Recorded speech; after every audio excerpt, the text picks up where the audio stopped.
Voici l'histoire de la Mare, de ses affluents et de leurs moulins.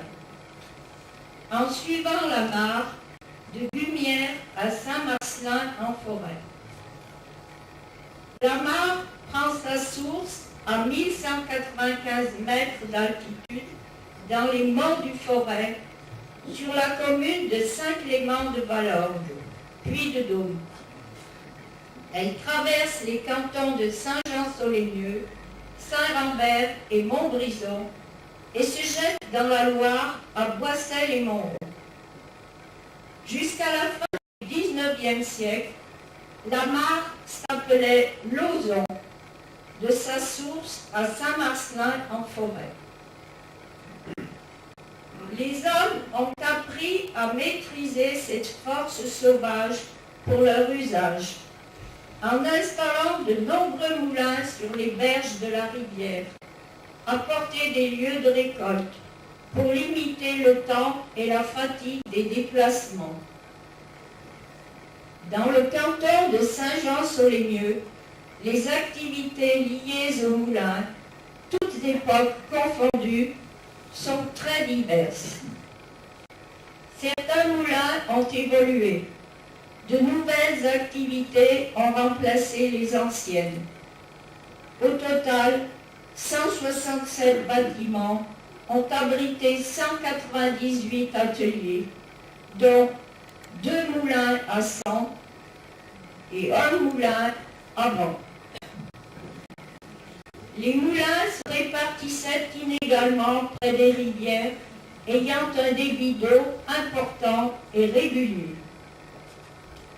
Au XIXe, la vallée de la Mare a compté une centaine d'ateliers, dont 50 moulins. À l'origine, un moulin est une machine avec une ou plusieurs meules pour moudre principalement les grains de récolte récoltés. Ceci afin de les transformer en poudre plus ou moins grossière ou en farine.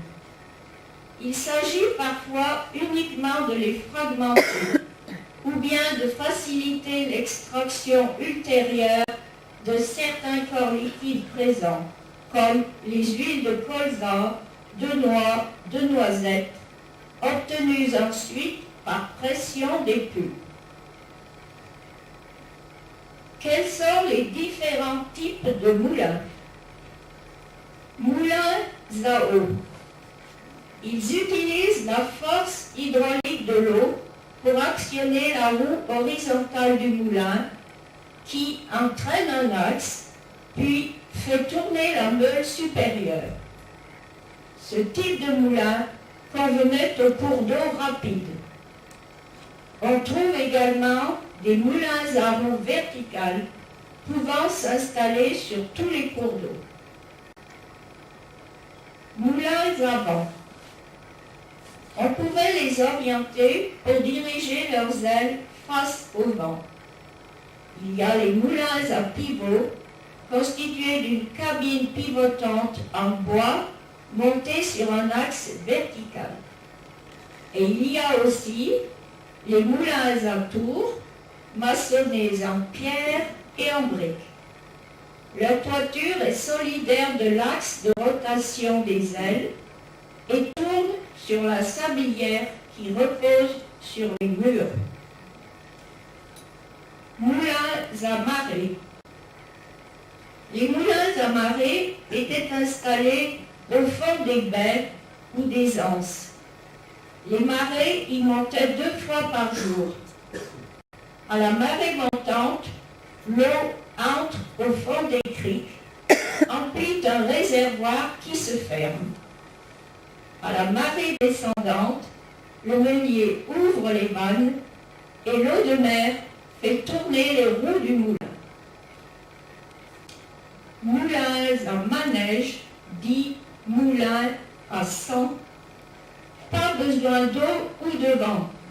C'est l'énergie d'un animal, cheval ou âne, tournant dans un manège qui va être transmise aux divers mécanismes de meunerie. Faisons un peu de technique pour les moulins à eau. Les moulins fonctionnent grâce à une roue qui est mise en mouvement par le courant de l'eau.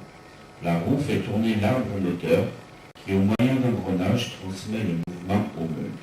Il existe deux types de roues. Les premières sont dites de dessus, parce qu'elles reçoivent l'eau à leur partie supérieure. Cette eau tombe dans des godets fixés autour de la roue et qui, par son poids, met celle-ci en mouvement. Les roues dites de dessous, quant à elles, sont ainsi nommées car elles reçoivent la poussée de l'eau à la partie inférieure de leur eau. Dans la majorité des cas, la roue à eau est verticale.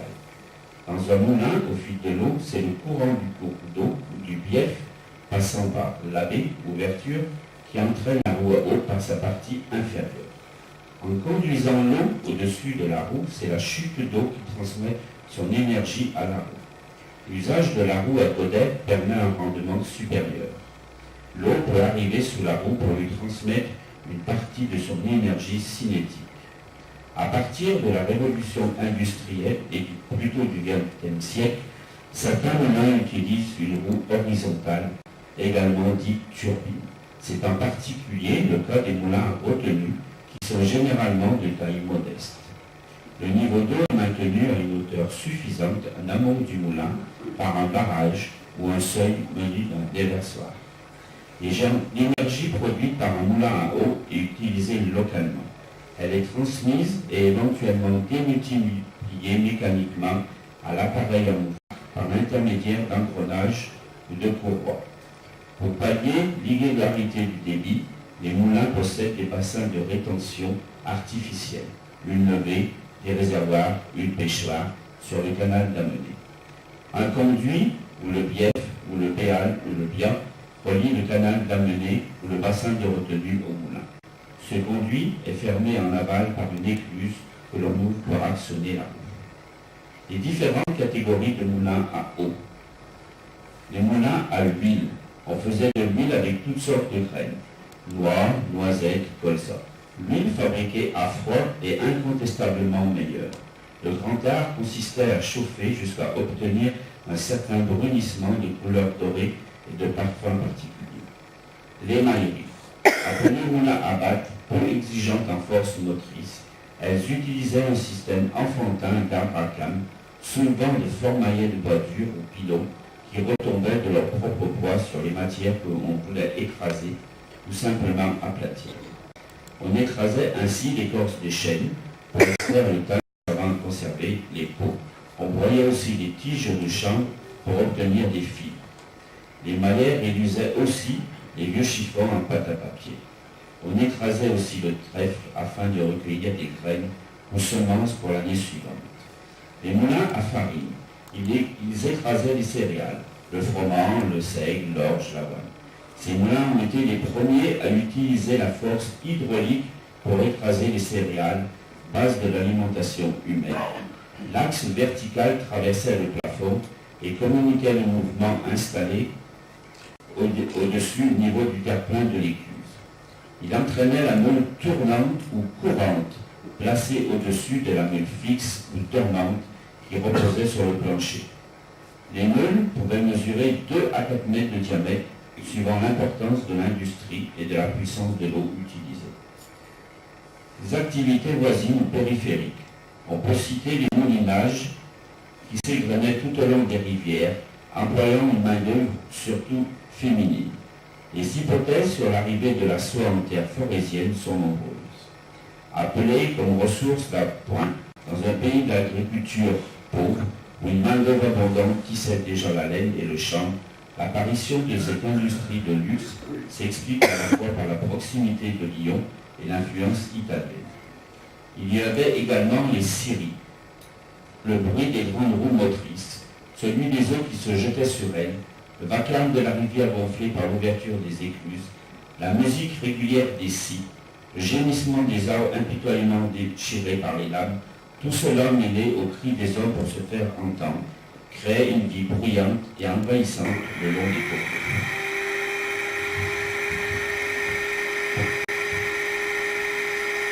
Cheneray et ses 13 moulins. Sur le territoire de la commune de Chénerel, on dénombrait 13 moulins, 7 sur la Mare, 3 sur le Laval, 1 sur la Gueule d'Enfer, 1 sur le Valinche et 1 au Bourg. Les 7 moulins sur la Mare, Crépret 1 et 2, Ladret 1, La Grave, Cousillan, Pied de la Côte 1 et 2. Les 3 moulins sur le Laval, Brouillou, Pomaret ou Rivière, La Goutte. Le moulin sur la Gueule d'Enfer, Ladret 2. Le moulin sur le Valinche, les Rivières. Et le moulin du Bourg, Bergeron.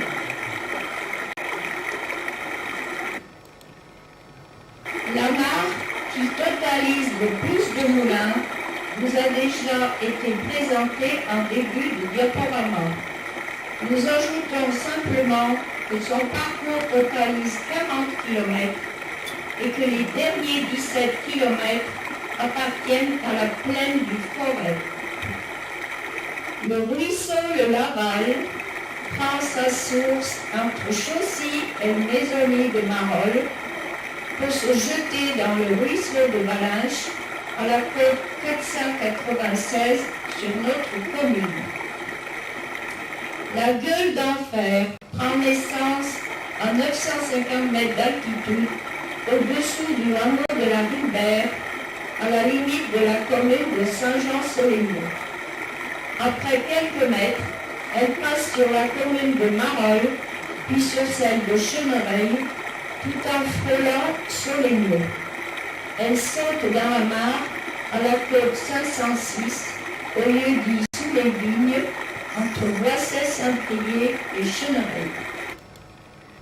Le ruisseau Le Valinche prend sa source sur la commune de Marolles, au-dessus du château de Valinche, à 850 mètres d'altitude, traverse les communes de Marolles et de Chenereil et se jette dans la Mare au pied de la côte. Les 7 moulins de la Mare. Ladret 1 moulin à farine. En descendant de la Perrière, avant d'emprunter le chemin qui aboutit au moulin de la Grave, sur la gauche, un béal conduit un petit pêchoir. Il ne reste rien d'autre du moulin. En 1813, à Alésieux, le moulin et les 2 bâtiments ruraux appartenaient à Jean-Marie Maisonneuve. En 1840, le moulin, propriété de Barthélemy Bougon, est démoli. Il ne reste que des ruines et la prise d'eau est encore visible. Moulin de la Grave, moulin à farine. Un chemin qui relie le Gachet, commune de Boisset-Saint-Priest, à la Perrière, commune de Chenereil, passe tout près des ruines de la maison de la Grave. En 1813, Jean-Baptiste Berton possédait à Alésieux, au Ladret, ce moulin. En 1882, ce moulin était la propriété de Jacques Bory. En 1900, Jean-Marie Bory est cité comme meunier à la Grave. Il ne reste que ses ruines face aux ruines de la maison. Moulin Cousillan, moulin à farine. Le chemin venant d'Alésieux vers le moulin de la Grave bifurque à droite au lieu dit Chambon et arrive aux ruines d'un petit moulin. Le surnom de Petit Moulin ou Moulin Cousillan était donné par les gens du lieu. De 1813 à 1880, le moulin numéro 677, section d'Alésieux, au lieu dit Petit Pré, a appartenu successivement à Antoine Berton et Benoît Berton. Détruit, il fut reconstruit en 1874, mais fut à nouveau détruit en 1880. Aujourd'hui, à l'emplacement du moulin, a été rebâti par Jean Berton un abri pour les animaux. On peut y admirer la très belle meule, vestige du temps passé. Moulin, pied de la côte, 1 et 2. Moulin à farine et maillerie. En 1896, au pied de la côte, Jacques Bergeron construit une maison d'habitation et un moulin. En juin 1925, il rebâtit son immeuble incendié au mois de février. Au 19e et 20e, le moulin travaillait avec les grains, seigle et froment, collectés par les coopératives de Luriec et Sury, Duport et Jacquet. Certains paysans faisaient moudre leurs grains pour leur propre consommation. Le surplus était acheté par le moulin. La farine était livrée à Saint-Étienne, à l'Union des travailleurs, ainsi qu'aux boulangers de Saint-Marcelin, Chaumette et Néel, de Chenereil, Fort. La production quotidienne de farine était de 1000 kilos. Les boulangers de Saint-Marcelin en achetaient tous les 10 jours environ 1000 kilos. Les livraisons s'effectuaient avec des chevaux, puis plus récemment en camion. Le moulin employait 3 ouvriers. Il fonctionnait jour et nuit toute l'année. Pendant que son frère faisait les livraisons, M. Bergeron surveillait le moulin et vivait sur place, sans se déshabiller, parfois pendant un mois durant. Avec sa philosophie de travailleur infatigable, voici ce qu'il disait d'un mal actuel. La jeunesse a mal au rein, car elle reste trop dans les lits et les fauteuils. Moi, les reins ne m'ont jamais fait mal. Le moulin était équipé d'une maillerie à trèfle. Pour moudre la farine, des cylindres écrasaient les grains pour la consommation humaine. Et la vieille meule en pierre, utilisée pour les animaux, était appelée le moulin à cochon. Le moulin arrêta toute activité en 1950. Moulin Crépet, moulin à farine et moulin à huile. Le chemin descendant d'Apagneux traverse l'Ozon par une passerelle. Quelques mètres avant, sur le plateau Crépet, un sentier descend à la rivière. Dans un décor sauvage et mystérieux, les ruines Crépet vous accueillent. De 1837 à 1882, la famille Crépet devient propriétaire du moulin qui sera détruit 3 fois, en 1847, 1867 et en 1882. Malgré l'acharnement des propriétaires qui le reconstruisirent 3 fois, la nature implacable reprendra ses droits. Tout randonneur arrivant sur ces lieux remarque sur une des ruines les traces d'une serrure monumentale. Une serrure vraiment bizarre. On a creusé 2 trous dans les montants de la porte pour faire cette serrure. Dans ces trous, on enfile une barre de bois et les battants ne peuvent plus bouger. La serrure est sans aucun doute solide, mais une présence humaine à l'intérieur du local s'avère indispensable pour fermer la porte, car il est impossible de la fermer du dehors. Et maintenant, écoutons l'histoire de Jean de la Mare. Il était une fois un moulin situé sur les bords de la mare. Un meunier, surnommé Jean de la Mare, aimait faire la fête. Ce jour-là, il but peut-être un peu trop et regagna bien fatigué son moulin. Devant tous les sacs de blé à moudre, il trouva juste assez de courage pour remplir la trémie. Ce travail terminé, il s'allongea et s'endormit profondément. Mais bientôt, il n'y eut plus rien à moudre. L'ami Jean n'entendait pas les pierres de la meule qui frottaient l'une contre l'autre.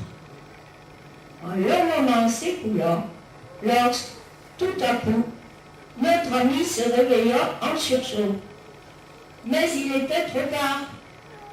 Les pierres de la meule avaient mis le feu en frottant trop longtemps l'une contre l'autre.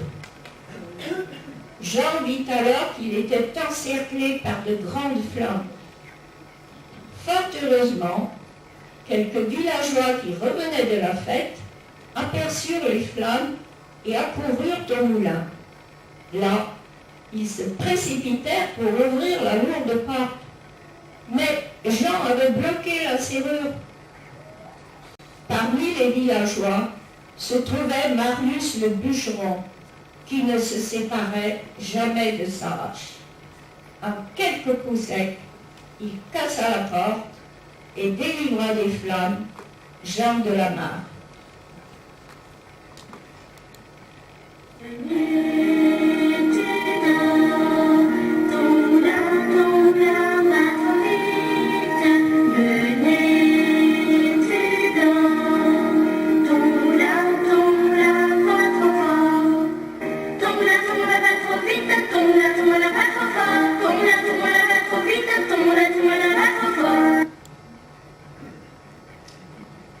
Les 5 moulins des affluents de la Mare.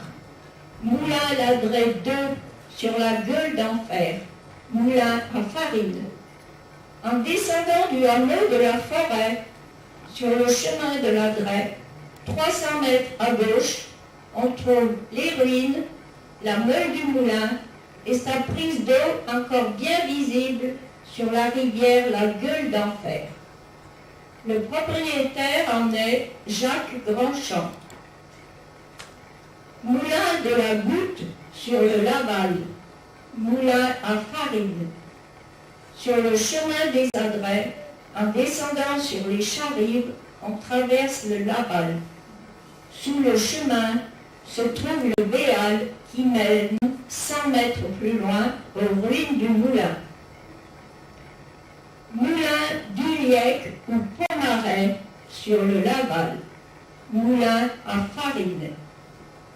En descendant de la Probande, entre Pomaret et le Pré du Milieu, après le pont sur le Laval, on passe sur le Béal qui mène à la réserve d'eau à gauche, et juste en dessous se trouvent les ruines du moulin Pomaret.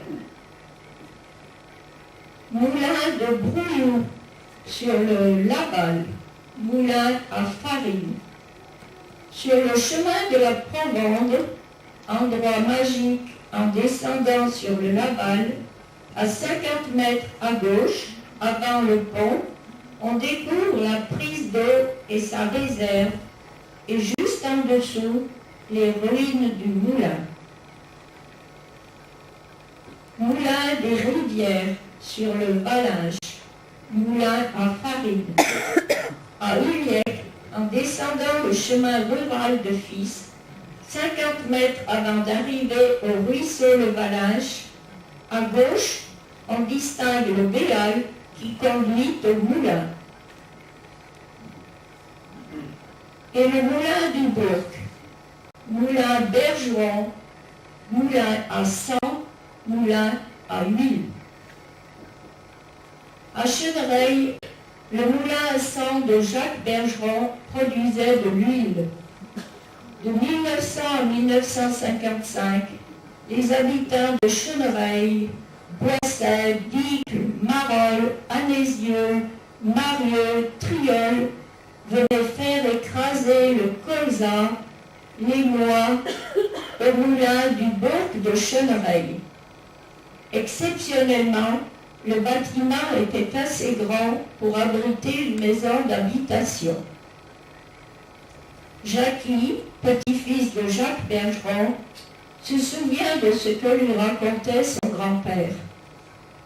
À l'époque du moulin à sang, le sol était recouvert de pavés et le cheval travaillait les yeux bandés pour ne pas prendre la lourde, comme on dit chez nous. Au bout d'un quart d'heure de bons et loyaux services de cet animal, un deuxième cheval prenait le relais. Par la suite, un moteur à pétrole a remplacé les chevaux.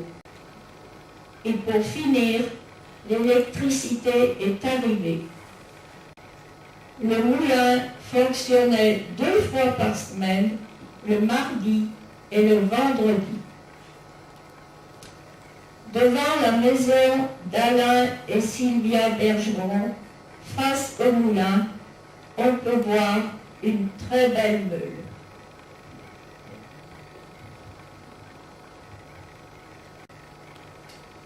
Pour finir, voici un petit quiz concernant le mot moulin. Apporter de l'eau au moulin de quelqu'un.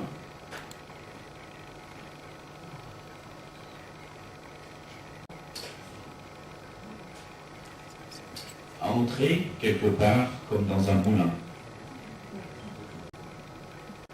Ne pas pouvoir être au four et au moulin.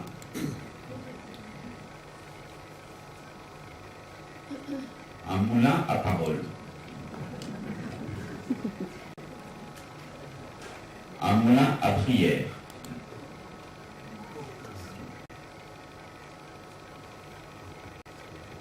Se battre contre des moulins.